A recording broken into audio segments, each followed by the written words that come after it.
why should I care about having a brand? Like, what difference does it make to a small business owner?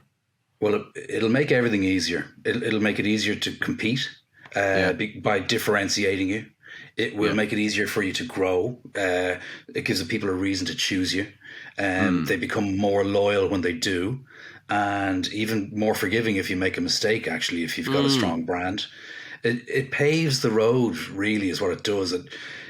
It makes you feel more like you're pushing on an open door rather than battling against the wind the whole time. A brand, and also it makes it easier for people to tell other people about you. If you have your brand whittled down to something simple, it's easy for someone else to pass it on. Right. And I know you're all about the referrals, so it's a tool for referral, really. Well, here's a great example for me. So I remember I was about 3 years into my business, 4 years in, and I was cooking, right? So I'm working hard. I'm generating a lot of referrals, getting a lot of recognition for my sales and everything else. And I had all of this marketing and all this stuff that I did to promote myself. And I finally made a decision. I don't know, I heard it somewhere at a seminar or something. And I took my 10 best customers to lunch. And I offered all these cool things. I had a thing called a Perks Club, and they got all kinds of extra features and benefits, all of these cool things.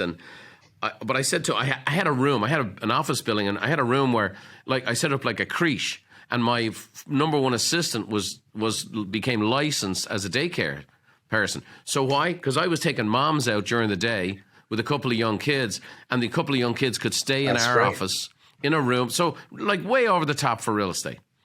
So I sat down with all my best customers, and I have a referral directory of best plumbers and painters and roofers. It was a book I published. I did client parties. I did all these things, prop buy with gifts. But when I asked them, when you refer me, what do you say? To a person, almost every one of them said, well, I love you. You're a great guy and very honest and hardworking. But I always tell people, yeah, you negotiated a great deal for me. And then someone said, well, I really appreciate you. You're a man of faith. You're this and that and the other. But I always tell people you're really good at negotiation. Well, it was 10 for 10 said that. I didn't even know it.